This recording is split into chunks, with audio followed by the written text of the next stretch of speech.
cek cek. Belum ada. Tidak ada suara. Suara saya. Suara musik, tapi suara itu musik.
Cek cek cek cek.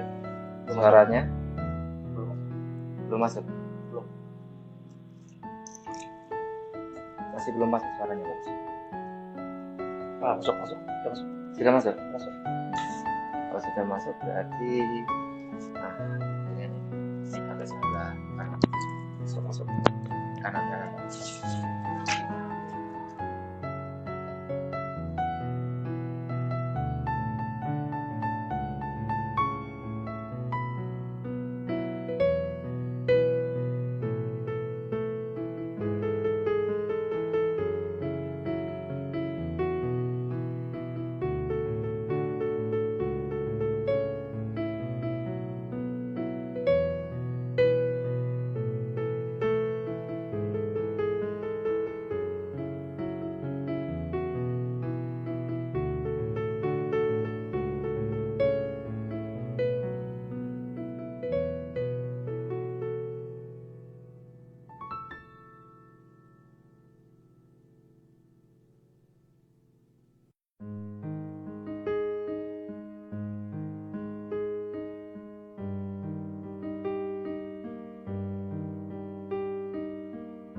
Baik.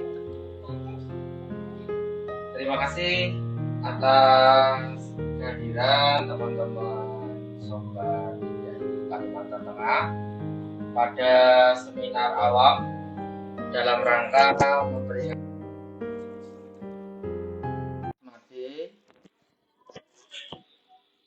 tahun 2024.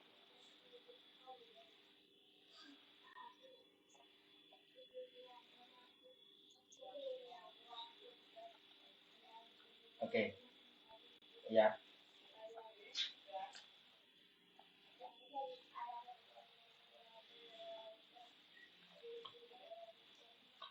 Mohon maaf sebentar ya. Oke. Assalamualaikum warahmatullahi wabarakatuh. Selamat sore, salam sejahtera bagi kita semua. Shalom, Om Swastiastu, Namo Buddhaya, salam kebajikan, Adil Katalino, Bajuramin Kak Sagura, Basengat Kadibata, Arus. Yang saya hormati pada kesempatan kali ini, seminar awam dalam rangka peringatan World Asthma Day tahun 2024. Ikatan Dokter Anak Indonesia, cabang Kalimantan Tengah, yang kami hormati seluruh peserta live Instagram pada kesempatan kali ini, terutama pembicara kita, Dr. Ahmad Fauzianur, spesialis anak yang telah hadir di samping kami untuk mengisi acara seminar awam pada kesempatan sore hari ini. Sebelum kita memulai acara pada kesempatan kali ini, kami akan membacakan susunan acara pada sore hari ini. Yang pertama adalah pembukaan. Yang kedua, nanti kita akan langsung kepada materi inti, yaitu tentang asma pada anak, apakah dapat disembuhkan, terkait dengan tema World Asthma Day pada 2024 ini, yaitu Asthma Education Empowers. Selanjutnya nanti akan ada sesi tanya jawab, jadi mohon dipersiapkan rekan-rekan di Instagram yang berbahagia untuk memberikan pertanyaan terbaiknya kepada narasumber kita, Dr. Ahmad. Dan yang terakhir nanti akan menutup. Untuk yang pertama, mari kita buka pada kesempatan kali ini dengan berdoa sesuai dengan agama dan keyakinan masing-masing. Berdoa dipersilakan.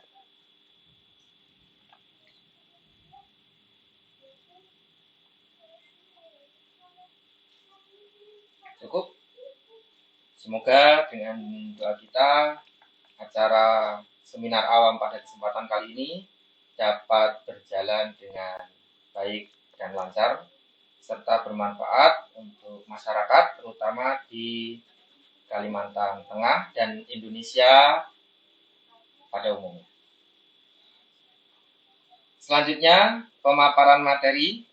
Sebelum pemaparan materi, perkenankan kami membacakan kurikulum vitae dari narasumber kita.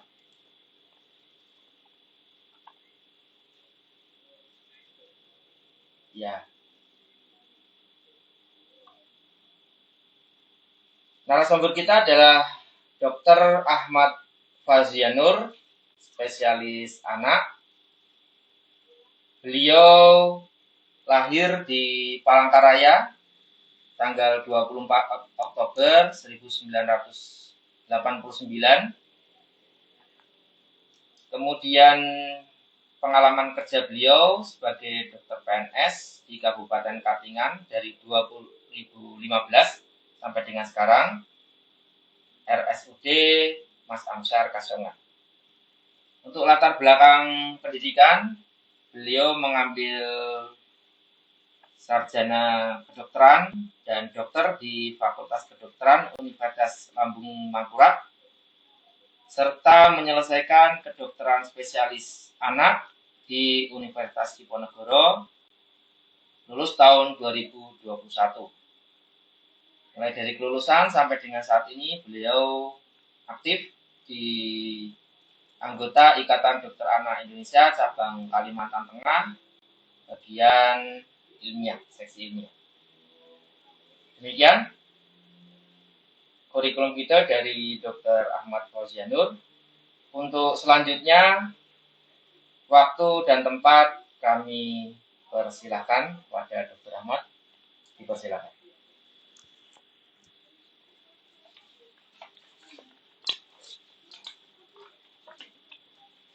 Oke, Assalamualaikum warahmatullahi wabarakatuh. Waalaikumsalam. Apakah suara saya terdengar jelas? Silakan, Pak. Oke, baik. Pertama-tama saya ucapkan terima kasih. Assalamualaikum warahmatullahi wabarakatuh. Terima kasih sekali lagi saya ucapkan kepada Dr. Agung yang bertugas sebagai moderator. Saya ucapkan juga terima kasih kepada Idai Kalteng yang memberikan saya kesempatan untuk sharing kepada bapak-bapak, ibu-ibu, sahabat Sandiai, warga Kalimantan Tengah.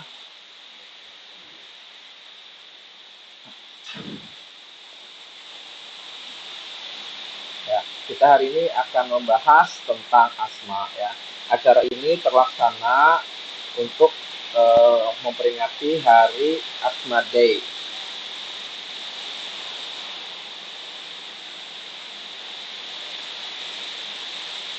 Oke, kita akan mulai aja ya dari apa itu asma ya. Nah, asma ini sangat-sangat menarik ya. Menarik karena orang bilang, oh sedikit-sedikit anak ini batuk, tapi apakah ini asma, apakah ini batuk yang lain gitu.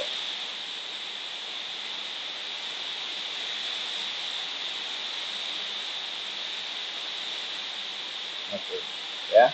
Jadi kita harus tahu dulu nih, apa itu pengertian asma ya. Asma itu merupakan suatu penyakit kronik pada saluran pernapasan yang ditandai dengan sesak akibat peradangan dan penyempitan pada saluran nafas ya.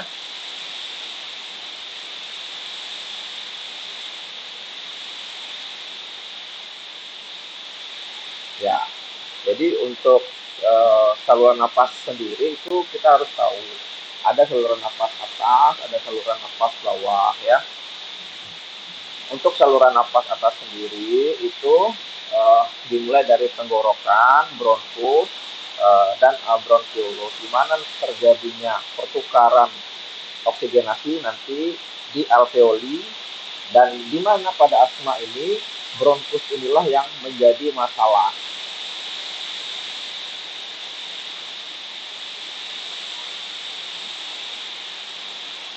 Nah, pada saluran nafas normal, ya, bronkus anak itu luas, lebar, lumennya tidak ada masalah. Nah,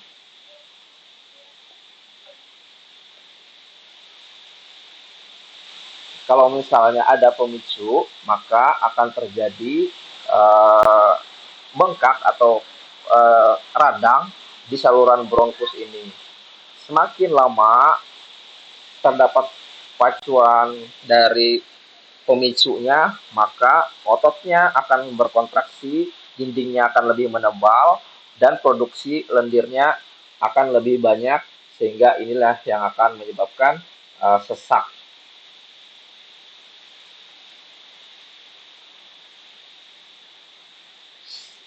Ya, saluran napas anak ini juga biasanya berbeda dengan anak normal lainnya. Saluran napas anak asma dia bersifat hiperreaktif. Jadi apa maksudnya? Jika terpapar paparan, maka dia akan menimbulkan sekret yang lebih banyak dan lebih rentan akan menjadi radang tadi.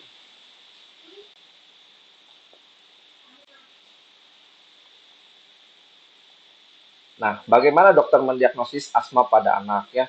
Jadi untuk mendiagnosis asma itu ada beberapa hal yang harus dilakukan. Yang pertama, dokter harus melakukan anamnesis dan juga melakukan pemeriksaan fisik. Nah, kita akan melihat adanya gejala yang khas, yaitu batuk, mengik, dan juga sesak napas yang berulang.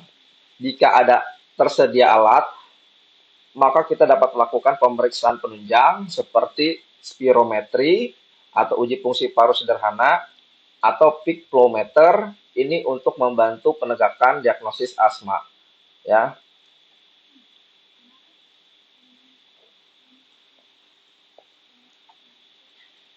Ini yang penting. Jadi tema hari ini, apakah asma dapat disembuhkan, ya. Banyak sekali artikel-artikel dan data-data di luar sana, ada kata-kata dari ini bisa dibaca sendiri, ya. Dan faktanya adalah bahwa asma ini memang tidak bisa disembuhkan, namun dapat dikendalikan. Ini yang paling terpenting, ya. Kita harus mengendalikan asma agar tidak berulang, ya. Kalau misalnya anaknya nggak kambuh, terkontrol, maka anaknya akan baik-baik saja, seperti itu.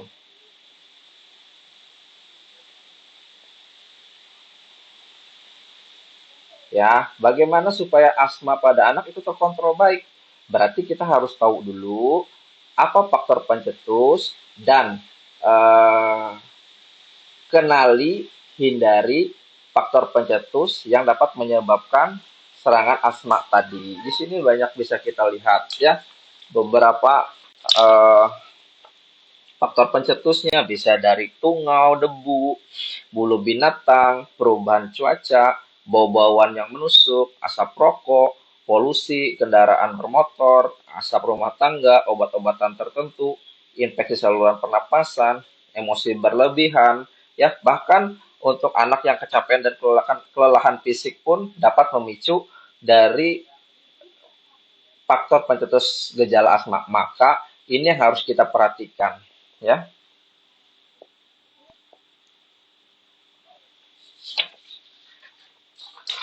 Oke. Ya, selanjutnya bagaimana bila timbul gejala, ya. Untuk asma itu sendiri ada dua yang harus dapat dilakukan, ya.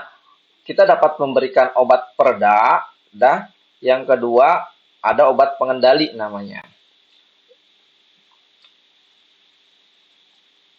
Untuk obat pereda sendiri ini fungsinya untuk melonggarkan saluran nafas, sedangkan ini diberikan hanya pada saat gejala atau serangan asma. Untuk obat pengendali sendiri, ini untuk menjaga agar saluran nafas tidak mudah menyempit, agar tidak sering timbul gejala atau serangan asma, ya. Kita akan berikan pengendali ini pada anak dengan asma persisten atau sering. Dia dapat kita berikan setiap hari dalam jangka waktu lama, minimal 3 bulan, walaupun gejala tidak ada.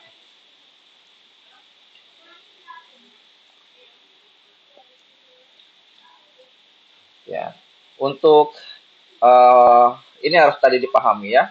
Dan selanjutnya bagaimana cara terbaik memberikan obat asma dengan inhalasi, ya.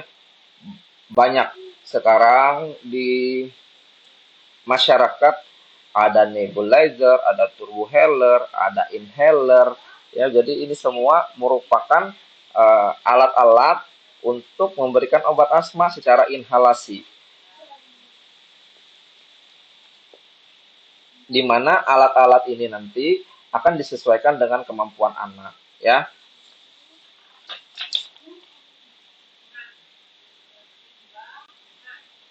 Mengapa obat asma lebih baik diberikan secara inhalasi? Jelas, ya, karena dia memberikan efek secara cepat, dia akan langsung masuk ke dalam saluran napas anak. Dosis obat jauh lebih kecil dibandingkan dengan obat yang diminum, ya. Dan yang terakhir juga efek sampingnya itu minimal.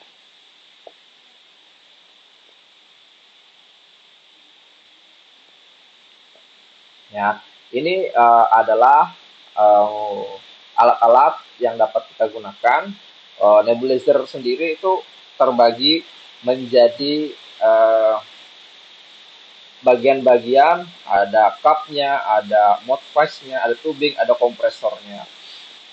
Sedangkan untuk interface sendiri kita bisa gunakan untuk ujungnya itu modpace untuk anak di atas 3 sampai 6 tahun, dan untuk face mask bisa di bawah 3 tahun. Nah, bagaimana pemakaian nebulizer yang benar ya? Banyak caranya yang orang-orang tidak menggunakan dengan benar ya. Jadi contoh pemakaian tidak benar itu satu, kayak yang gambar pertama itu tidak sesuai dengan ukuran wajah. Yang kedua hanya ditempelkan di hidung saja ya. Nah, yang terakhir itu tidak sesuai dengan posisi dan ukuran. Ini yang cara yang benar ya.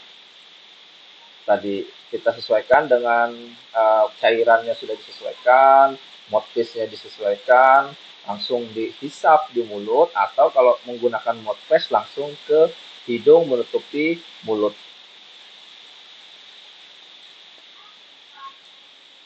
Nah, selanjutnya inhalasi lain kita bisa menggunakan MDI atau metered dose inhaler. Ini juga banyak alat-alatnya ya. Contoh-contohnya itu terbagi menjadi tadi mouthpiece dan lain-lain. Jadi yang mana anak bisa menggunakan itu yang kita pilih. Untuk MDI sendiri, untuk anak itu di bawah 5 tahun, lebih sulit cuma isap MDI, maka ada tambahan namanya spacer nanti. Itu yang akan kita lakukan. Kita akan tambahkan dari MDI ini sendiri. Nah, ini tadi inhaler dan spacer ya. Jadi ini sudah banyak di Indonesia ini. Jadi kalau tidak mesti dengan tadi nebulizer, kalau memang dibutuhkannya mode MDI, maka kita bisa menambahkan spacer untuk memberikan obat ya. Nah, ini adalah contoh bagaimana pemberian dengan dan tanpa spacer. Kalau misalnya anak itu menggunakan MDI tapi tidak bisa menggunakan dengan baik, maka juga akan banyak di mulut saja, tidak efektif. Nah, sedangkan dia dengan spacer itu lebih efektif, ya. Maka dia akan teralirkan sampai ke paru-parunya. Ya. Ini adalah cara memakai inhaler dan spacer. Pertama dikocok-kocok dulu ya. Kemudian buka tabing dari spacernya, masukkan spacer dan kontak dengan MDI. Nah, setelah itu semprotkan ya, baru masukkan ke dalam mulut anak, suruh dia menghisap. Bagaimana dengan turbo healer ya, ini juga sama ya. Banyak petunjuk penggunaannya. Pertama diputar ke kanan sampai bunyi klik. Nah, kemudian tarik napas yang dalam, baru diisap. Ya, nanti dilihat di turbo healernya angkanya sudah berkurang. Selanjutnya, bagaimana cara memakai diskus? Ya, diskus juga sama, intinya diputar sebelah kanan, dibuka dulu bungkusnya itu, hembuskan napas, kemudian hisap, ya.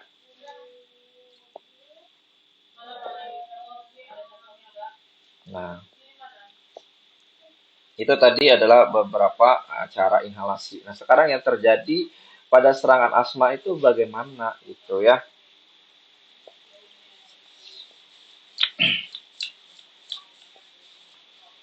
Nah, anak dengan asma dapat mengalami serangan asma ya.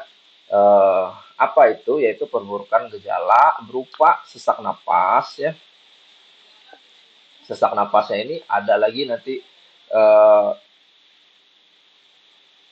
apa namanya itu yang terjadi pada anak. Biasanya kita dapat menemukan gejalanya yaitu anak sesak napas, napas cepat, kemudian kita dapat temukan mengik. Anak juga mengeluhkan kadang-kadang dada terasa tertekan. Bahkan yang berat itu anak bicara sulit atau lemas ya. Apa yang terjadi saat serangan asma ini? Maka saluran napas akan mengalami inflamasi, mengerut, lendir yang berlebihan, perubahan struktur yang menyebabkan saluran penyakit. Ini yang menyebabkan anak itu akan eh, mendapatkan gejala serangan asma.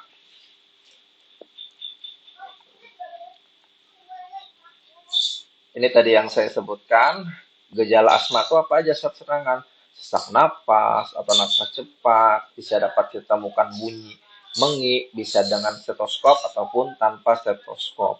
Nah, terasa dada dapat tertekan, anak sulit bicara ataupun terasa lemas gitu ya. Kalau saat berat.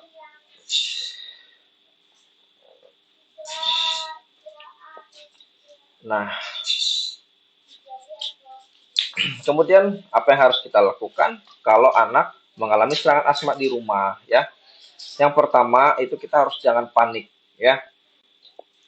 Kemudian kita berikan obat pelega bisa dengan nebulizer atau dengan inhaler atau dengan spacer tadi ya. Berikan 4 sampai 6 hirupan. Kemudian jika dalam 15 menit belum membaik, bisa diulangi lagi dengan pemberian obat pelega dan jika belum membaik atau ragu-ragu, bisa bawa ke UGD terdekat ya. Dan selama perjalanan tadi, jika perlu kita berikan lagi obat peleganya.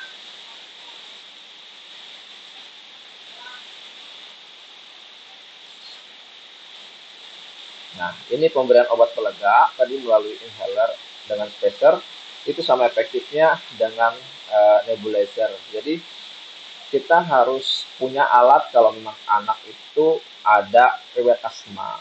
Maka kita harus mempunyai alat tadi, boleh inhalasi nebulizer, boleh kita menggunakan obat inhaler dengan spacer. Yang penting harus punya ya.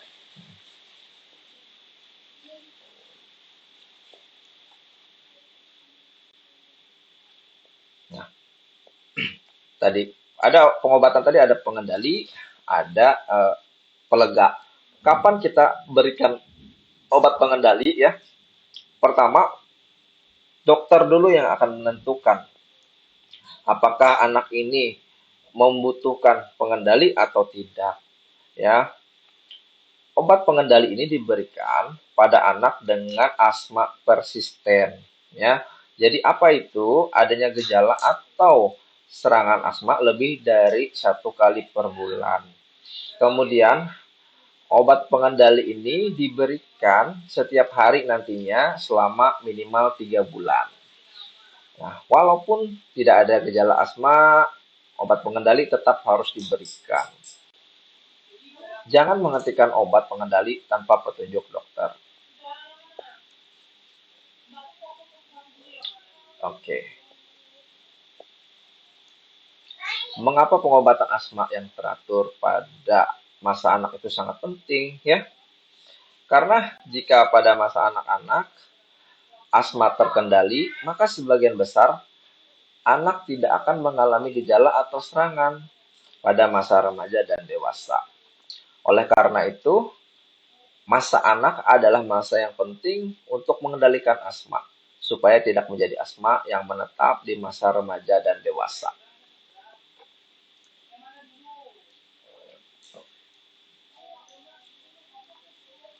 Ya, bagaimana kalau asma tidak diobati dengan baik?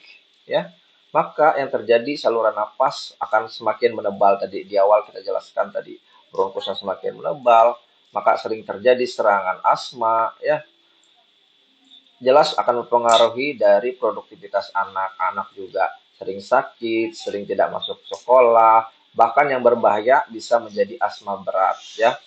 Kalau asma berat itu juga sangat penanganannya pasti di rumah sakit ya.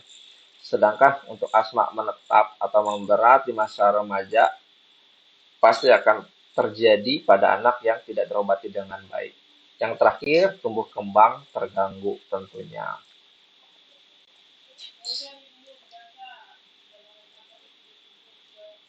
Untuk peran orang tua sendiri untuk mengendalikan asma, Yang pertama dapat dilakukan, pertama menerapkan pola hidup sehat, kemudian menjaga kesehatan anak tentunya, mengenali dan mengendalikan faktor pencetus serangan asma tadi, kemudian mengenal tanda-tanda awal serangan asma, antara lain batuk, mengi, rasa dada tertekan, dan napas cepat.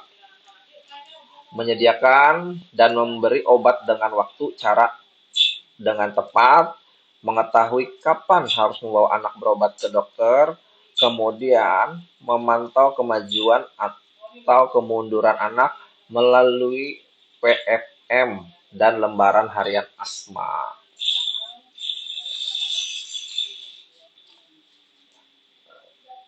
Nah, ini dia yang masuk dalam lembar harian asma. Jadi, kalau misalnya anak-anak itu punya asma, terutama asma berat, ya, ataupun anaknya asma serangannya sering berulang, ya, dia harus punya lembar harian asma ini.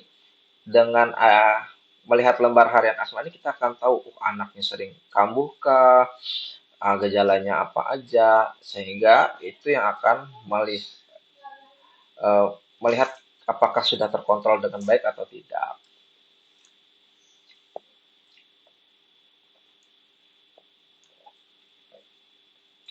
Ya, jadi pesan terakhir ya buat teman-teman di rumah, yang pertama, asma memang tidak dapat disembuhkan, tapi bisa dikendalikan. Ya, anak dengan asma, jika asmanya terkendali, maka sebagian besar tidak bergejala pada masa remaja dan dewasa.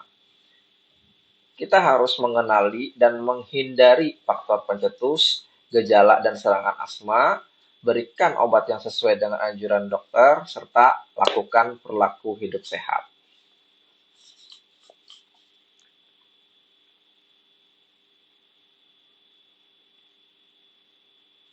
Ya, kira-kira itu yang bisa kami sampaikan untuk sore ini. Dr. Agung, itu materi seminar yang kita bisa berikan. Nanti kalau misal ada yang kurang jelas, nantinya bisa bertanya di kolom komentar, atau juga bisa tanya dokter anak terdekat untuk memberikan eh, pengetahuan lebih banyak ya. Baik, terima kasih Dokter Ahmad. Luar biasa ilmu yang diberikan pada sore hari ini. Dan bagaimana mengenali asma dengan faktor-faktor yang mungkin menjadi pemicu untuk terjadinya asma. Kemudian bagaimana asma itu bisa terjadi serangan yang kemudian diatasi dengan namanya pelega atau reliever, serta jika diperlukan terprogram maka diberikan controller atau pengendali. Nah, seperti itu ya. Sekaligus saran apa saja yang dapat diberikan kepada orang tua terkait bagaimana mengendalikan asma. Dan yang paling penting adalah bahwa asma itu ternyata tidak dapat disembuhkan secara sempurna, namun dapat dikendalikan. Kurang lebih seperti itu ya, Dr. Ahmad. Ya. Nah, untuk beberapa pertanyaan yang mungkin bisa ataupun sering pada anak-anak, ya, sembari kita menunggu dari live chat teman-teman di Instagram, jika ada hal-hal ataupun pertanyaan yang mungkin hendak disampaikan kepada kami di sini, dipersilakan ya. Kita masih ada waktu untuk live kurang lebih sekitar 20 menit.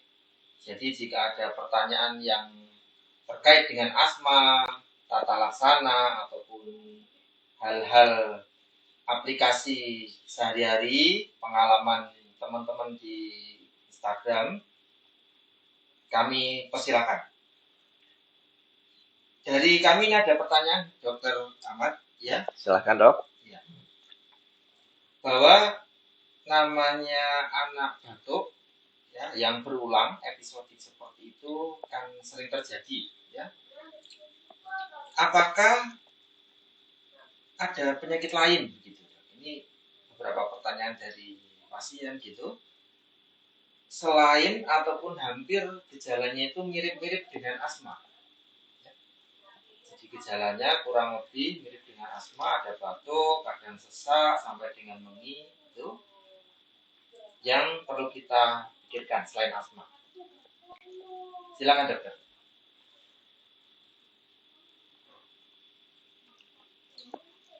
Oke, baik, terima kasih dokter. Ini memang pertanyaan yang sering terjadi. Pertama, saat menemui anak itu dia sesak, ya, apakah anak saya asma, itu juga jadi pertanyaan. Dan bagaimana cara membedakan ini sesak karena asma atau ini sesak karena sakit yang lain. Nah, tadi kita harus eh, mengetahui dulu nih, ya, sesak akibat asma dia harus punya beberapa syarat tadi, ya. Di antaranya biasanya anaknya itu harus punya riwayat alergi sebelumnya, ya. Kemudian anak dengan keluhan dia batuk, ya, dan biasanya tidak disertai demam.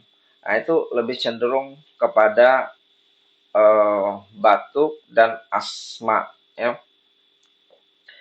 Kemudian dari pemeriksaan fisik kita dapat menemukan bunyi wheezing tadi. Kalau dia berat, bahkan tanpa stetoskop itu akan terdengar bunyi wheezingnya. Nah, kalau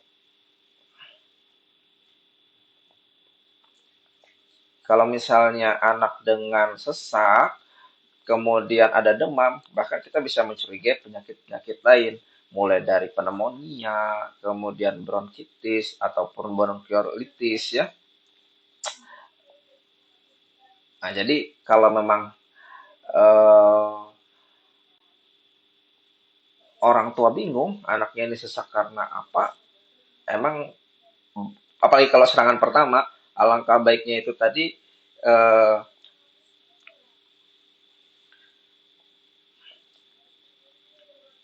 nah, anak ini kita bawa periksa, itu yang pertama. Tapi kita bisa juga mencurigai ada namanya kapan kita curigai asma itu. Pertama tadi jelas ada batuk dan mengi tadi, ya.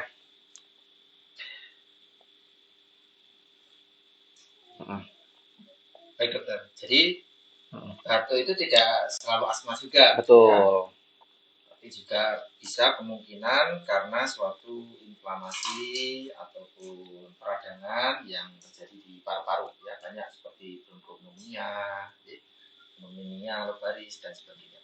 Itu mungkin bisa menjadi diferensial diagnosis ataupun kemungkinan diagnosis lain selain daripada asma. Cuman memang di sini ciri khasnya bahwa dia ada umur, ya, sebagian besar umur, ya, di atas 2 tahun, ya. Itu kemudian ada yang menarik tadi, ada suatu episodik, ya. Di asma ada suatu episodiknya, variabilitasnya dari pemeriksaan fungsi parunya juga ada suatu trigger mungkin yang paling sering pada asma sih, Dok. Ya. Adanya suatu trigger dan tadi sempat disinggung ada riwayat alergi ataupun atopi dari pasien tersebut. Betul. Ini tuh yang sangat khas membedakan dengan penyakit paru ataupun peradangan paru yang lain. Ya.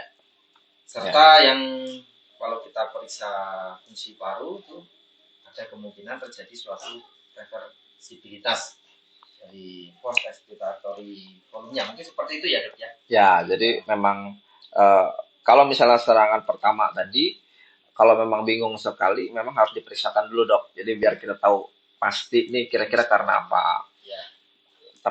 Tapi kalau memang kita sudah tahu anak ini ada riwayat asma, ada keluarga dengan atopik atau alergi, nah sangat kemungkinan itu juga batuk atau sesaknya karena asma.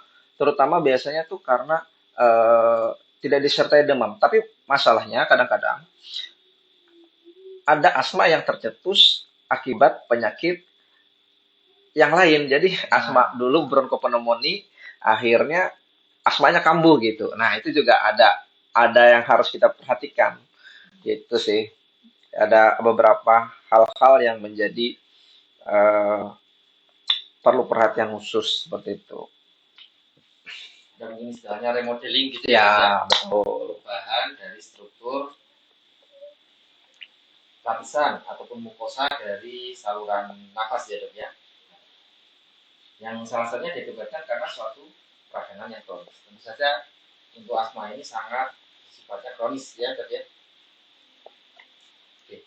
Selanjutnya mungkin kita coba cek dulu apakah dari komentar ada pertanyaan.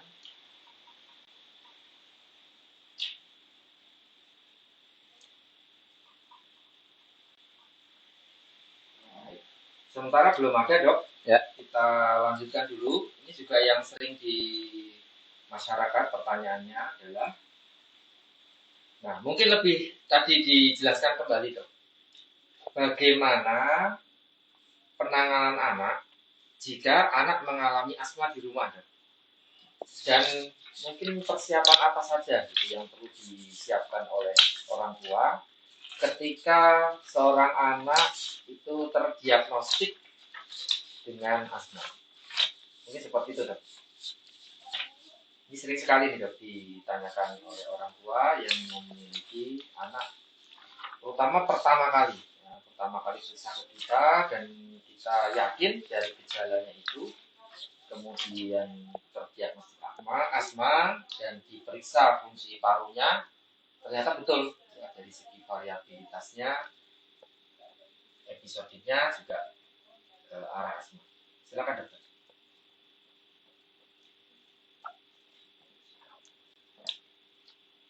Ya, oke. Jadi kalau misalnya tadi buat orang tua ya yang mempunyai anak asma harus paham dulu bahwa untuk tata laksana asma tadi terbagi menjadi dua. Yang pertama dia ada yang namanya obat ada yang namanya obat pengendali. Nah, untuk pereda ini kita akan berikan saat adanya gejala atau serangan.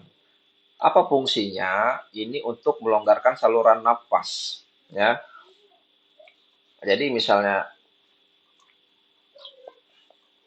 orang tua itu sudah tahu anaknya ada asma, maka di rumah wajib punya pereda tadi. Biasanya bisa kita berikan itu salbutamol, boleh inhalasi ya, ataupun obat sirup. Tapi yang efektif tadi biar tepat sasaran, kita lebih cenderung memberikan salbutamol inhalasi atau metagonis ya. Nah, setelah dilakukan pemberian nebulisasi di rumah, tadi sudah kita jelaskan uh, kalau memang dia tidak membaik, maka nanti dibawa ke rumah sakit. Dapat diulang tadi 2 kali dulu lah. Kemudian untuk selanjutnya, jika sering berulang, maka anak ini akan dinilai sama dokternya apakah dia membutuhkan obat pengendali ya. Obat pengendali nanti tadi ada steroid, dia diberikan selama 3 bulan rutin, walaupun anaknya tidak ada gejala. Itu seperti itu dok. Jadi orang tua harus memahami betul anaknya. Dan hal yang paling penting juga salah satunya itu hindari faktor pencetus. Itu Ya, paling utama. setuju dok. Paling utama itu sih. Bahkan ada gium dok. Ada giumnya itu seperti ini. Terkait dengan asma, apa langkah-langkah yang harus dilakukan? Pertama adalah pencegahan. Yang kedua, pencegahan. Pencegahan. Yang ketiga, pencegahan. Setuju. Lalu yang keempat itu adalah obat. Jadi memang faktor pencetus dari asma ini menjadi hal yang sangat penting untuk diperhatikan, terutama dari orang tua. Itu ya dok ya? Ya. Oke. Selanjutnya, suaranya kurang jelas ya. Kita coba cek dulu. Sudah penuh ya. Oke. Dari monitor kami suaranya sudah penuh dokter. Maksimal dulu. Sudah maksimal ini. Jadi mohon maaf mungkin keterbatasan alat di sini. Tapi di monitor sudah penuh sekali, ini sampai dengan full untuk volumenya. Mungkin dari suara kita dok ini yang kurang keras mungkin. Ya, ini harus. Ya, kita coba untuk lebih keras lagi. Kedepannya lebih baik. Oke. Selanjutnya ini ada pertanyaan yang sering sekali juga dok. Bahkan dari pasien kami nih, pengalaman pasien kami juga dok. Apakah pada anak asma nih dok boleh mandi air dingin dok? Tapi khususnya ini anak udah lebih dari 5 tahun dok. Silakan dok.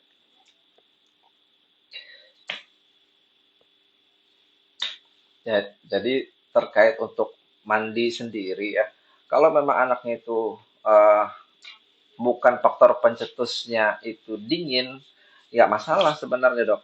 Jadi kita makanya balik lagi tadi harus tahu sebagai orang tua harus tahu betul nih kira-kira apa yang menjadi faktor pencetus dari anak saya.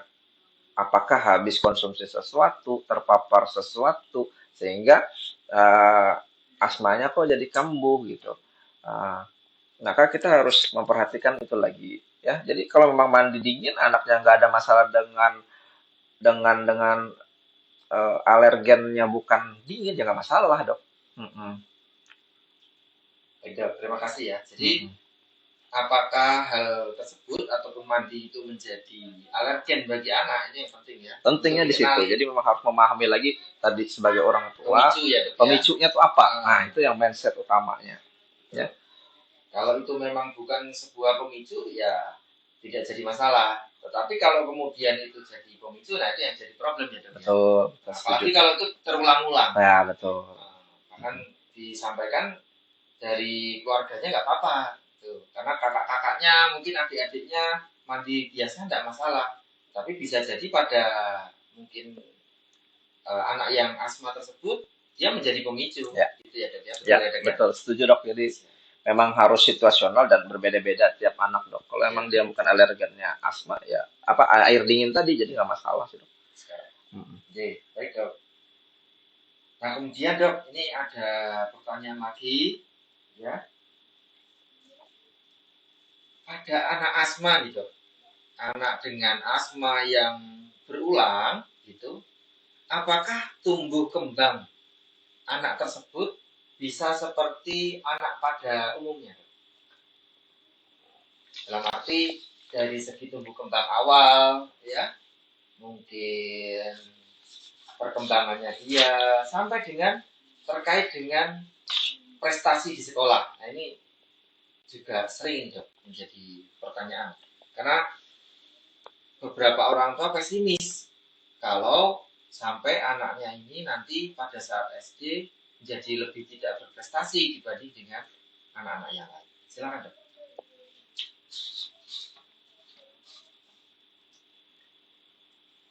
Ya, jadi balik lagi tadi dok, kalau memang anaknya itu asmanya emang tidak terkontrol, otomatis pasti akan mempengaruhi dari kegiatan anak sendiri ya.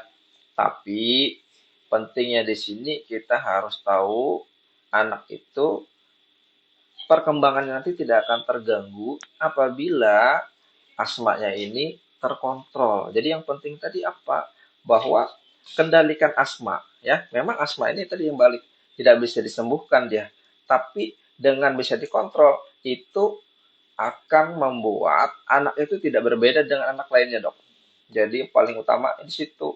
Maka kalau misalnya sudah terkontrol, anaknya juga rutin kayak orang lain, tidak masalah, jadi masuk sekolah juga kayak biasa ya.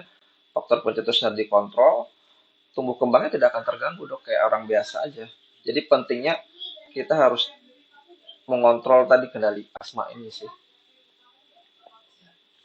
Yang penting terkontrol ya dok ya. Terkontrol, terkendali. Nah, itu dia bahasanya kira-kira. Nanti seiring perkembangan tentu saja stimulasi. Jelas ya, kalau itu dari orang tua ya dok ya. Ya, itu ya. Jelas kalau faktor lain, faktor lingkungan, faktor keluarga, stimulasi ya itu mempengaruhi jelas. Tapi dari segi asma sendiri, kalau terkendali maka tidak ada bedanya dengan anak normal lainnya. Seperti itu kira-kira. Oke. Dok, ini ada pertanyaan nih dok. Apakah kalau anak dengan tuberkulosis itu bisa menjadi asma? Baik, terima kasih dok. Kita tuh harus membedakan ya. Ini asma dan TB ya. Ini adalah dua hal yang berbeda dok. Kalau yang satunya itu batuk yang disebabkan karena infeksi ya. Sedangkan asma sendiri batuk yang disebabkan karena alergi dok. Jadi kalau anak asma apakah mungkin jadi TB? Mungkin kalau terpapar oleh infeksi. Nah,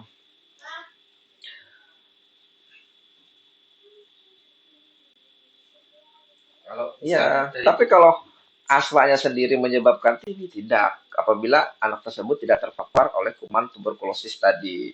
Jadi seperti itu kira-kira dok. Jadi ada kasus mungkin juga dok. Jadi orang tuanya ini khawatir gitu, karena di riwayat keluarganya itu ada asma. Sedangkan anaknya itu kemarin dicek dengan TCM itu positif dok.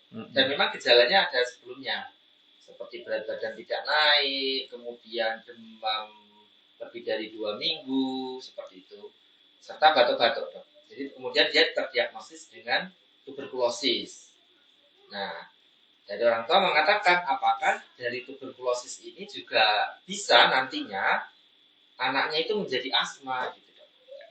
Yang dia khawatirkan seperti itu. Untuk saat ini memang gejala seperti sesak, kemudian pemeriksaan gizi itu tidak ditemukan. Oke, silakan dok. Ya kalau misalnya tadi anak itu dia TB menjadi asma, sebenarnya juga sepertinya tidak dok, karena memang kita harus tahu sendiri tadi patofisiologi dari asma sendiri harus punya bakat dulu.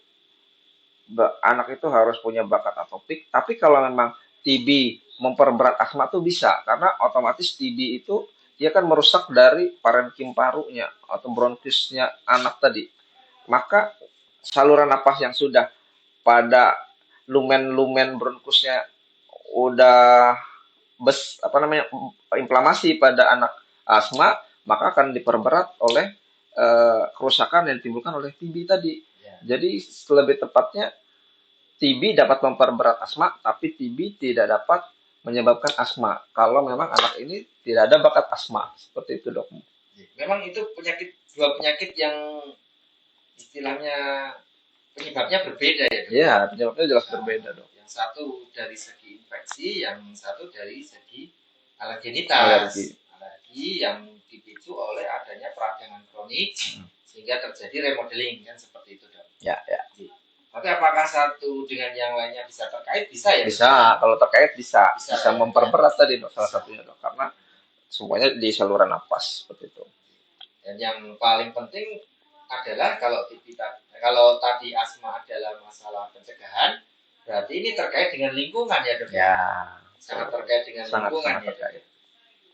Jadi mungkin lebih diperjelas lagi dok terkait dengan lingkungan yang harus diciptakan ataupun diusahakan begitu oleh orang tua terkait dengan pencegahan penyakit radang paru-paru ini dok. Tadi TB juga mengalami peradangan infeksi, kemudian dari asma juga mengalami suatu kondisi peradangan. Ini bagaimana dok? Dan terutama saran ini dok, saran kepada orang tua yang keluarganya mohon maaf merokok dok. Nah ini dok, Silakan dok. Ya, jadi kalau jelas ya, ini juga tadi jelas kita harus tahu tadi faktor-faktor pencetusnya tadi harus apa. Jadi saran biasanya kalau saya menjelaskan, kalau memang ada yang orang tuanya merokok atau di lingkungannya itu merokok, pertama wajibnya itu jelas usahakan stop rokok. Kalaupun tidak bisa stop rokok, maka kalau mau merokok wajib di luar rumah, dok. Yang kedua juga harus em,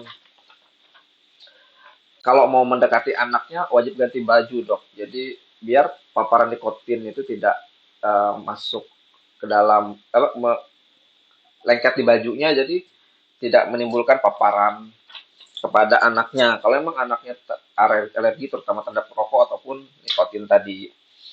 Peran lain orang tua jelas menerapkan pola hidup sehat, menjaga kesehatan anak dengan imunisasi bisa, dok, pencegahannya. Kemudian pencegahannya terutama influenza gitu, dok. Jadi kalau misalnya anaknya jarang flu, maka lebih jarang juga tercetus juga asmanya. Biasanya seperti itu. Kemudian orang tua juga harus tahu dan mengenali serta mengendalikan faktor pencetus dari asma ya.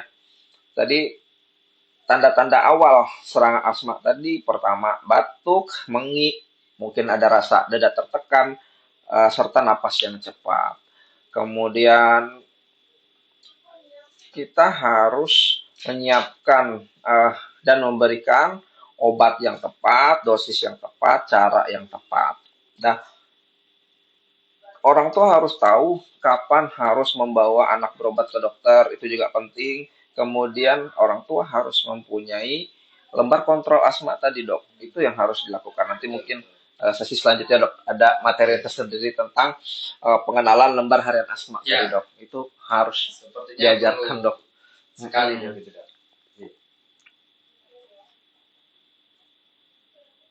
Baik, ini waktu kita sudah menunjukkan di sini jam 17.25 waktu Indonesia Barat. Jadi dari jadwalnya waktu kita tinggal 5 menit dok. Oke, kita coba cek dulu. Sepertinya pertanyaannya sudah terjawab semua ya dok ya.